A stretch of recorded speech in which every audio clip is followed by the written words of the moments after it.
C, vitamin E, vitamin A. We're all so vitamin conscious, and yet we might not realize what the total lack of one vitamin could mean. It could be so destructive, especially for the kind of children you're about to meet. To investigate, Hugh traveled halfway around the world. And it was worth it, Barbara, to find an answer to a problem, which is this. Each year, worldwide, 10 million children will suffer blindness, either temporary or permanent, caused by vitamin A deficiency. 500,000 will go blind, and over 300,000 will die.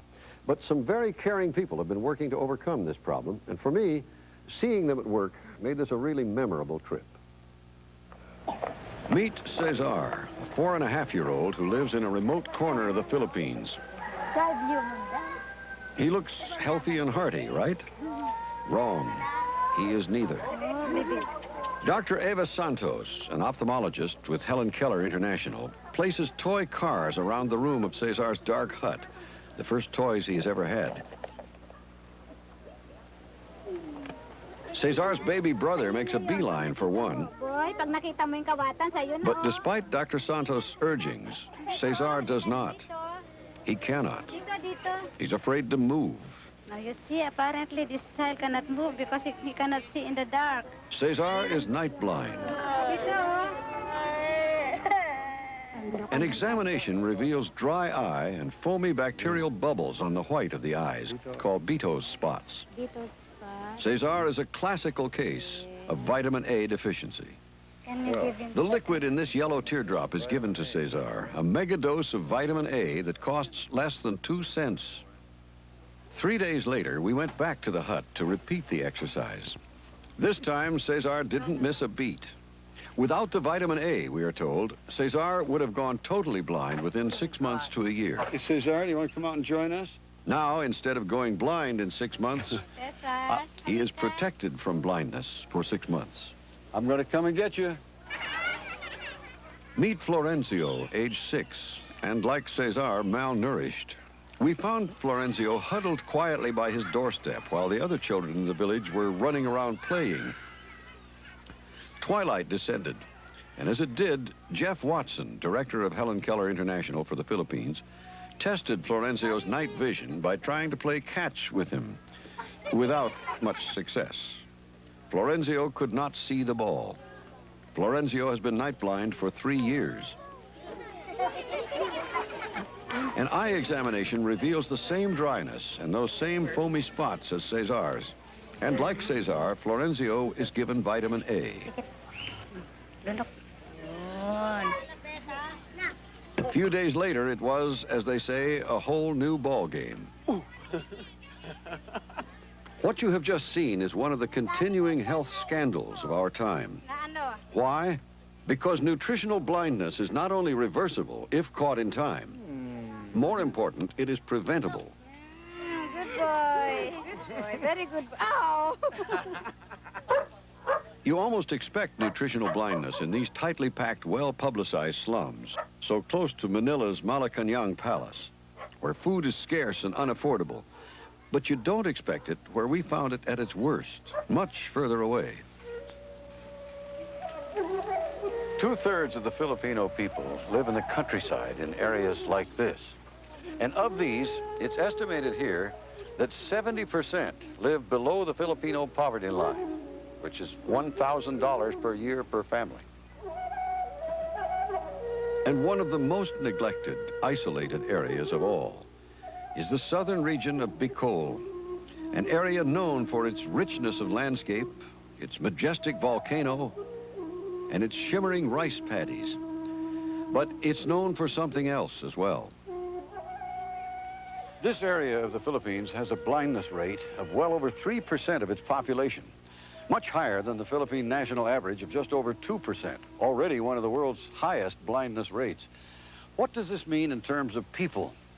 Well, it means that in this area alone, around 50,000 people have gone blind, the vast majority children, and the vast majority for nutritional reasons alone. There's fish nets right down along the base of the... But as we traveled through Bicol with Jeff Watson, former Peace Corps health worker and longtime resident of the Philippines, we saw at once Vitamin A and fish. that the problem of nutritional blindness had little to do with the availability of vitamin A-rich foods. Mother Nature is not the enemy here. The fishermen, when they catch the fish, take them right into the market. They don't eat them themselves. They go in and sell them, and then they buy the rice. They figure rice is the food of the people. You know, that's as long as it fills up your stomach. They can get more unique. bulk for the amount of buck that they get. It's bulk, but it's bulk without nutritional value, unlike vitamin A-rich fruits and vegetables. A lot of times they tend to raise green leafy vegetables for the pigs, for animal feed. And the animals get vitamin A and They don't have go great blind. eyes, yeah. And we saw that unlike the wastelands of Chad or Ethiopia, where nutritional blindness in feeding camps was recently recorded at an unprecedented 10%, the Bicol region is lush and green, a garden paradise with an abundance of vitamin A-rich fruits and leafy green vegetables there for the taking. Here we have a perfect example of some of the vitamin A-rich foods that you can find in this village. This is the gabi leaf that it's very high in vitamin A. It's right here in the center of this village, and in fact, you can find it all over the village. It's right over there, and see it everywhere. Right behind us, we have a papaya tree. Oh, yeah. That somebody just probably dropped a seed there, and it's growing right up. The very fertile land, and you know they can grow everything right here. And that's the frustration for the Helen Keller team. One look at Cesar's seaside hut in Lamba village, and you wonder why that emergency yellow teardrop capsule was needed in the first place. What did this child eat today? The mother was saying that he had some sweet potato and rice. Even though they do have some vegetables sitting right back here, green leafy vegetables. Now, why don't they feed to the children what they eat themselves? There's some superstitions around here about eating green leafy vegetables that possibly it could cause diarrhea.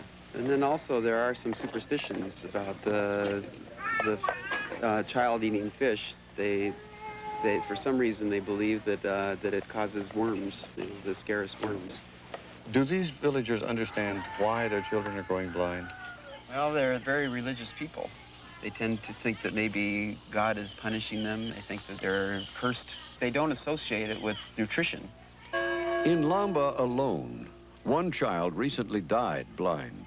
7 are night blind, and 2 children are totally blind now, including 6-year-old Rommel. Does he talk? He's just shy now. Yeah, he's shy, but he can talk. Romel. In Rommel's case, as in so many cases, measles triggered the blindness. Its fevers and diarrhea quickly depleting his body's already weak stores of vitamin A. Romel.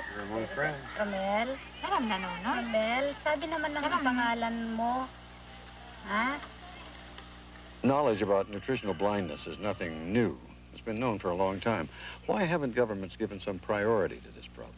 In the past, it's been thought of as not a life and death type problem. It's more of a, you know, kind of a sideline. A sideline, that is, until recently, when the stakes changed dramatically. The setting was neighboring Indonesia. The time was the late 70s. The medical team studying nutritional blindness was headed by Dr. Alfred Sommer from Johns Hopkins University. And in the course of the study, something unexpected happened. The researchers found that many of the vitamin A deficient children were dropping out of the analysis. They were dying. And they were dying from the major third world childhood killers, pneumonia and diarrhea. While we had always known that children with severe vitamin A deficiency who were going blind died at very high rates, we never suspected that children with mild vitamin A deficiency died at high rates. And we found indeed that in our analysis, children who had night blindness, mild dry eye, mild vitamin A deficiency were dying at anywhere from 4 to 16 times the rate of the children living next door without evidence of eye disease. So it wasn't just a question of malnutrition generally. It had to do with vitamin A. Even when we adjusted for malnutrition, it turned out that the children who were malnourished generally but had normal eyes had a better chance of surviving than children who were well-nourished generally but had vitamin A deficiency. The issue of blindness suddenly became an issue of life and death. So the team followed up with a broader study in which half the children were given vitamin A every 6 months and half were not. The result, the death rate among the children who received the vitamin A supplement was a dramatic 35% lower than among untreated children. if now we find that something as simple and inexpensive as a 2-cent capsule of vitamin A, or fortifying vitamin A into some food that they regularly eat, or simply convincing mothers to feed their children more green leafy vegetables, is going to reduce the mortality rate by 50%, reduce the respiratory disease rate, reduce the diarrhea rate, this is probably one of the most cost-effective things that a government can do. How does the medical team feel vitamin A works? Well, while blindness is the first visible sign of vitamin A deficiency, it is one of its last symptoms. By the time a child like this boy develops dry eye and night blindness, chances are the linings of his lungs and digestive tract have dried out also, making his young body more vulnerable to disease. In the coming months, armed with this startling new medical information, this joint team from the Philippine Ministry of Health, Johns Hopkins University, and Helen Keller International, with funding from our U.S. Agency for International Development, will fan out through the Bicol region to test vitamin A supplementation on 40,000 Filipino children. We done this little girl over here? If vitamin A prevents death as well as blindness in villages like Cobo, where the team came across a cluster of cases, vitamin A may well prove to be one of the most valuable medical tools a developing country can have to prevent the unnecessary deaths of its youngest children. She's in relatively advanced vitamin A deficiency and could very well undergo ulceration and destruction of her cornea within a matter of days if she didn't get vitamin A. The child just last week had some diarrhea, respiratory disease, with cough and fever. And of course, that's exactly the pattern we're beginning to see. And so we end up with something like this, in which the child is probably only a couple days away from developing serious corneal damage and potentially blindness, as well as more severe diarrhea and respiratory disease, and ultimately death. So she's a lucky girl that she came today, and we'll give her vitamin A, and she ought to do quite well. Here we go. That little tablet's going to make a big difference in this child's life. Sit down. A stroll up and down the main street of Cobo Village revealed the extent of the challenge. Without looking very hard, we found 9 families who reported their children night blind. As we went from house to house, we suddenly realized that during our entire trip through Bicol, we hadn't seen any blind adults. Now the reason was clear. They had all died as children. Something else was made clear, too.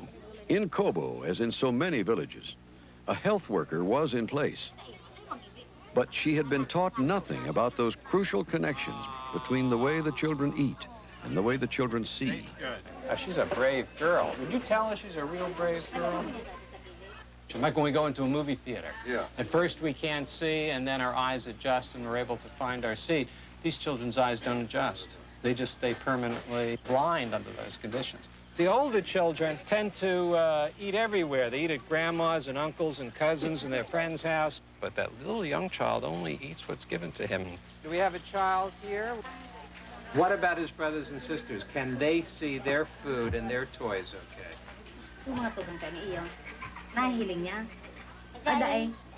No. They can't either. They can't. Well, that's not very uncommon, because usually when a family has a diet that doesn't contain a lot of vitamin A, then all the children are going to be following roughly the same diet. And we found this repeatedly. Oh, I'm not going to hurt you. I'm not going to hurt you. I promise. Oh, what beautiful eyes you have. Yeah. He has a little problem, and we'll give him some vitamin A, and we're going to help him a lot with this 2-cent capsule. Can I do this? Sure, go ahead. There we go. Oh, you got him. Oh, good. Oh, no, it's not going to hurt. Just put it right in. There we go. Delicious. Isn't that delicious? Isn't that good?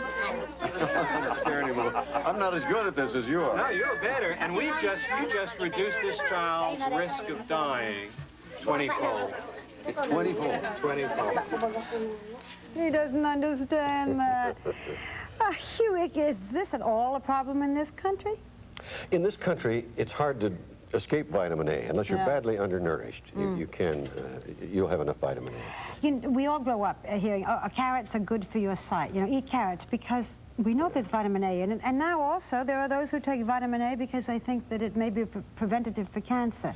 Can you take too much? Yes, you can take too much. There's nothing wrong with eating carrots, but mega doses really are dangerous. You can get poisoned by vitamin A if you have too much, even though you need some of it. There's no conclusive evidence that it's a cancer deterrent. There is conclusive evidence that it can poison you if you get too much, so don't overdose yourself on it. I didn't want to leave while I was there, though, you know. I just felt like I wanted to go on giving vitamin A to these kids that need it. Thank you, Dr. Downs. You mean? I felt like I that, can yeah. see it. It's very heartwarming to see that you can do something like that.